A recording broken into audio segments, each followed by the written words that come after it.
ಭಾರತ ಮತ್ತು ಪಾಕಿಸ್ತಾನದ ನಡುವೆ ಕದನ ವಿರಾಮ ಘೋಷಣೆಯಾಗಿದೆ. ಇದಕ್ಕೆ ಮಧ್ಯಸ್ಥಿಕೆ ವಹಿಸಿಕೊಂಡಿದ್ಯಾರು? ಅಮೆರಿಕದ ಅಧ್ಯಕ್ಷ ಡೊನಾಲ್ಡ್ ಟ್ರಂಪ್. ಈಗ ಟ್ರಂಪ್ ಅದೇ ವಿಚಾರಕ್ಕೆ ಮತ್ತೆ ಮಾತನಾಡಿದ್ದಾರೆ. ಕಾಶ್ಮೀರದ ವಿವಾದದ ಇತ್ಯರ್ಥಕ್ಕೆ ಭಾರತ ಪಾಕ್ ಜೊತೆಗೆ ಶ್ರಮಿಸುತ್ತೇವೆ ಅಂತ ಹೇಳಿದ್ದಾರೆ. ಉಭಯ ದೇಶಗಳು ಕದನ ವಿರಾಮವನ್ನು ಕೂಡ ಘೋಷಿಸಿವೆ. ಟ್ರಂಪ್ ಅವರ ಮಾತಿದು. ಅಪಾರ ಸಾವು ನೋವು ನಷ್ಟವನ್ನು ತಪ್ಪಿಸಿದಂತಾಗಿದೆ. ಕದನ ವಿರಾಮದ ಬಳಿಕ ಅಮೆರಿಕ ಅಧ್ಯಕ್ಷ ಟ್ರಂಪ್ ಮತ್ತೊಂದು ಟ್ವೀಟ್ ಮಾಡಿದ್ದಾರೆ ಸಾಮಾಜಿಕ ಜಾಲತಾಣ ಎಕ್ಸ್ನಲ್ಲಿ. ಮೊದಲು ಎರಡು ದೇಶಗಳ ನಡುವೆ ಕದನ ವಿರಾಮ ಘೋಷಣೆ ಆಗಿದೆ ಅಂತ ಹೇಳಿದ್ದೇನೆ ಟ್ರಂಪ್ ಟ್ವೀಟ್ ಮೂಲಕ.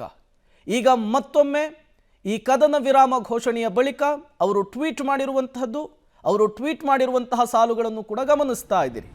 ಭಾರತ ಮತ್ತು ಪಾಕಿಸ್ತಾನದ ನಡುವೆ ಕದನ ವಿರಾಮ ಘೋಷಣೆಯಾದರೆ ಅಮೆರಿಕಕ್ಕಾಗುವಂತಹ ಲಾಭ ಏನು? ಅದರ ಬಗ್ಗೆ ಕೂಡ ಚರ್ಚೆ ಆಗಬೇಕು.